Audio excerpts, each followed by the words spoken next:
There is no denying that Mario and Sonic are both gaming icons, and that their rivalry is still going strong to this day. But how did this rivalry even come to be?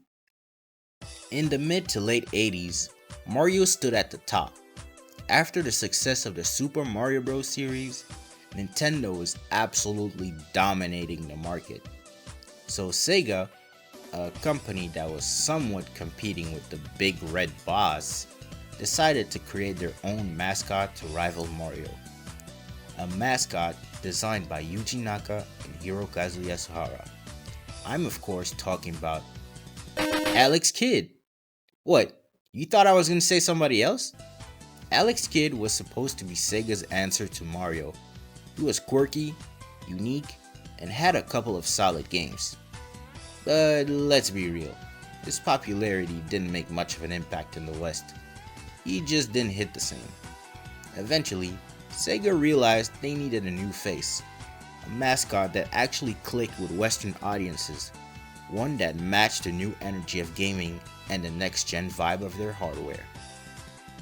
Then came Sonic, and he blasted his way onto the market. He brought with him a fresh wave of coolness that propelled Sega to new heights, and for the first time, put serious pressure on Nintendo, who until then wasn't really worried about anybody. Sonic's design was slick, his attitude edgy, his gameplay fast. A cool, radical, blue hedgehog that perfectly matched the vibe Sega was aiming for. It's clear Sega wanted to take an early lead with the Genesis, or Mega Drive in Europe. The 16-bit processor, the arcade-style speed, they were moving fast. But Nintendo, as always, took that personally. They dropped the Super Famicom, or the SNES, with a brand new Mario title out the gate. At that point, the war had begun. Sega and Nintendo weren't just competitors, they were going for total domination.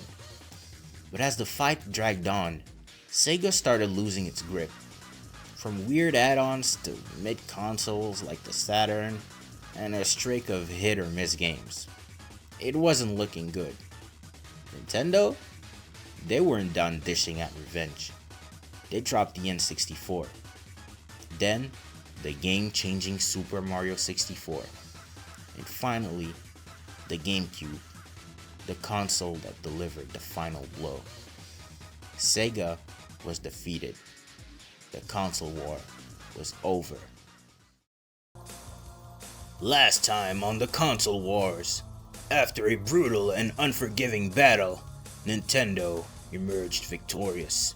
Sega, scarred and defeated, was forced to abandon the battlefield. But from the ashes of defeat, a vow was made.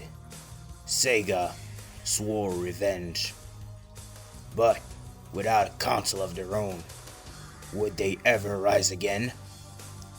Will Sega have what it takes to challenge Nintendo once more? Find out in the next episode.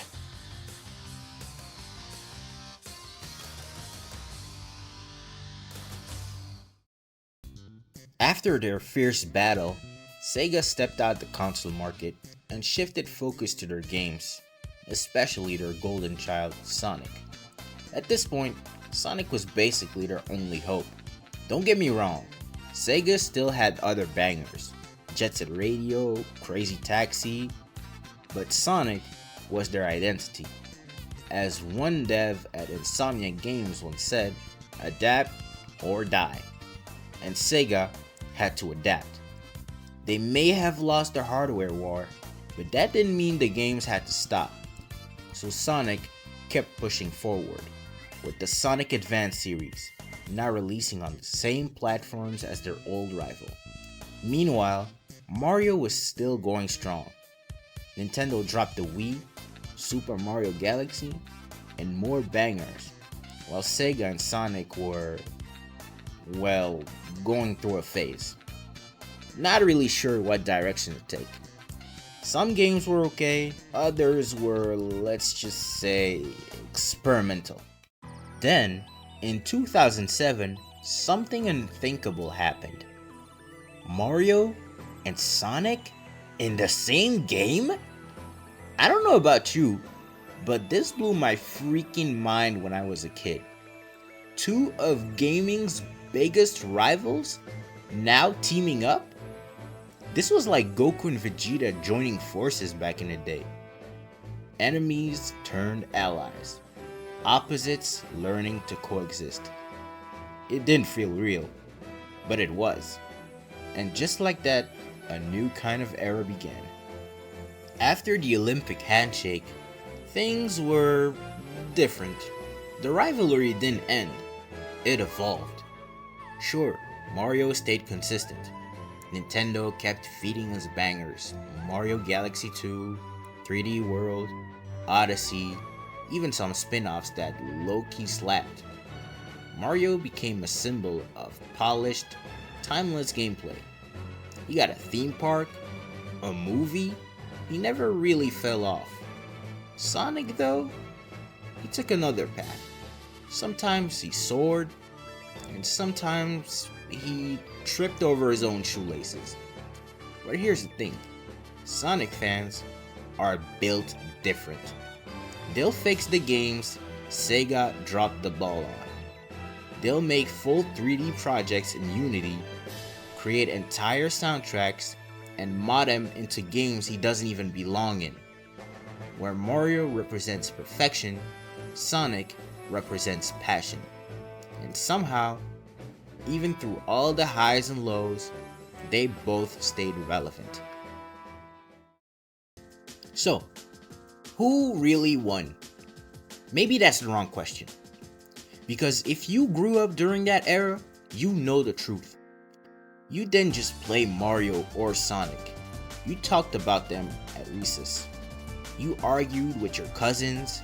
You drew them in the back of your notebook during math class. They were everywhere. They were a part of your childhood. And now, years later, after all the console wars, the memes, the movies, the reboots, both of them are still here. Still making games, still shaping the culture, still going strong. One said, "Let's go!" The other said, "You're too slow!"